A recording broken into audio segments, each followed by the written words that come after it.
And over the years, I have found out that there are so many benefits to being married and doing it right. And the truth is that you can do marriage right.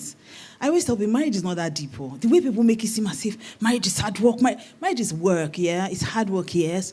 But marriage is not as intense as some of us make it seem. You know, a lot of times people say, oh, I've seen bad marriages, so I don't want to get married. Or I've seen my parents quarrel, so I don't want to get married. And I always ask, is it just because you've seen a car in an accident that you now don't want to buy a car? No. There's nothing wrong with the car. It's possibly that the person was a bad driver. So it's the same way. There's nothing wrong with marriage. It's just that the two people in the marriage probably didn't do it right. And that's not enough to now say, oh, I don't want to get married. Have you been married before? You to go and try and see. But if you have knowledge, most times it's not marriage. Bad marriage is not a love problem, to be honest. Because if you ask people that have been divorced, and sadly now, in this generation, and the way things are now, if you look around you, you will probably meet or know somebody that is going through a divorce or that has been divorced. If you ask them, they can tell you that when they were getting married, they were in love. So that tells me that love is not the problem. Or at least the feeling of love, what people call love, the feeling of love, is never the problem. It's usually a knowledge problem.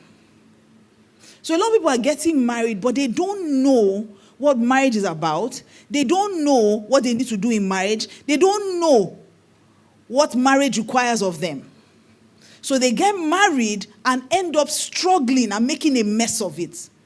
You know, Jesus, when they asked Jesus about marriage, he said, not everyone will get married. He said, some people, nobody's asking them. Some people, nobody's accepting them. He said, some other people, their problem is that they don't have the grace or the aptitude for it. So there's a certain level of grace and aptitude that marriage requires. And Jesus says, if you are capable of it, by all means, get married. So if Jesus is encouraging us to get married, knowing fully well that not everyone will get married, right? So that's one thing that some of us need to settle. So stop running from prophet to prophet, pillar to post. Some of you are not called to marry.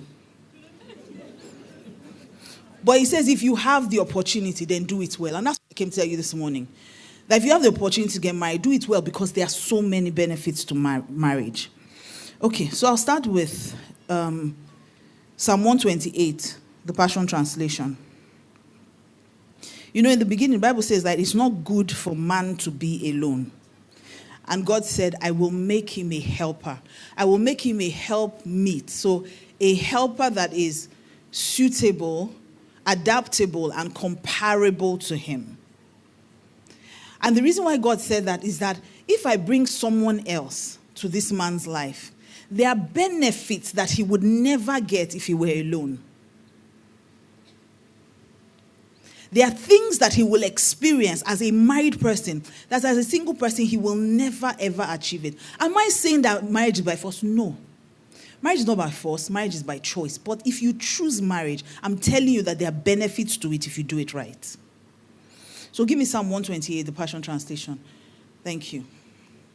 It says, a song of the stairway, how joyous are those who love the Lord and bow low before God, ready to obey him. Your reward will be prosperity, happiness, and well-being. It says, your wife will bless your heart and home. Your children will bring you joy as they gather around your table. It says, yes, this is God's generous reward for those who love him. Marriage is a reward. Having children is a reward. God says your wife will bless. Like, there's a blessing that comes from being married. Even God himself says, if you love me, it's part of the rewards I give to you. So if God is rewarding you with something as beautiful as marriage, that should tell you that marriage is a beautiful thing. If God is saying, what I want you to reward you, usually when you do something for someone and somebody says, I want to reward you, you expect it to be a good thing, right? So if God is saying, I want to reward you, you expect it to be a good thing, right? Because they know they reward you now. People have not collected reward before. Why are people looking at me like that? So when somebody says, I want to reward you, do you expect it to be a good thing or a bad thing? A good thing. So if God says, when you bless me, when you love me and you serve me, part of what I used to reward you is marriage and children. That should tell you that marriage is a good thing. If God himself is offering it to you, that is one of the things I want to give to you because you serve me, He says, it's a reward for you because you serve me. It's a reward for you because you obey me. And he said, I want to reward you, so let me give you marriage and give you children. That should tell you that marriage is a beautiful thing. It is what the world has made it. And this is why I keep shouting on social media. I'm not there by chance. I'm there intentionally. Because when they come there and they put ring light, and they say all the things that they are saying, some children are picking it up and it's entering their spirit. We have to come out and counter it. You know why so many people believe that marriages are bad? It's because those of us with good marriages don't talk. We don't think it's worth talking about. So someone's husband annoys her, she will go to social media and go and say it. And then all the young people are saying, oh, so that's how marriage is. Men are annoying. That's where they start, men are scum, women are scam. Scam. There are all kinds of negative things about marriage. It's flying around because the people who have bad marriages are more vocal than those of us who have happy marriages. Our marriage, no, they work. How is that possible? Look around you now. Look around you. There's still a lot of people who are married. And even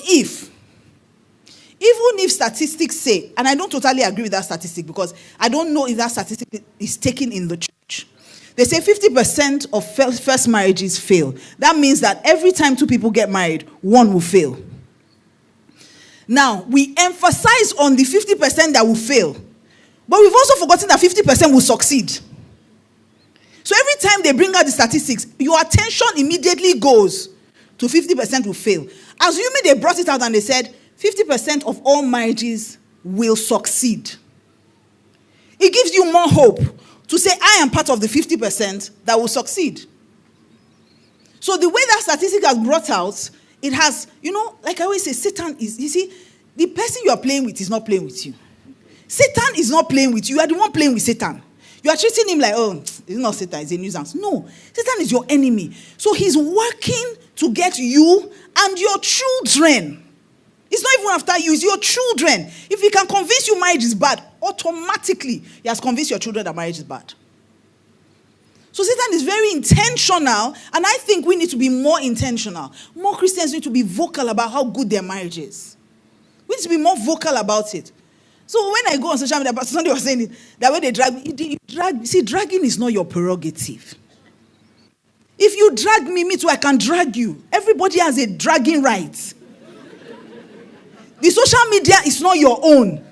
They say it's social media.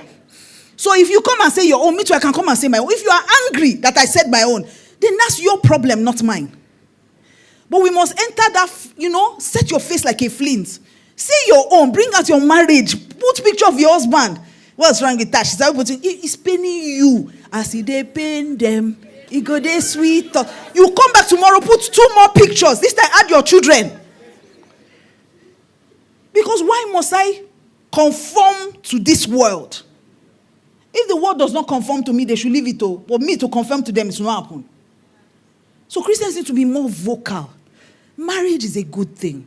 God says, I will reward you with marriage and children. Then that means it's a good thing. The only thing is we need to do it right.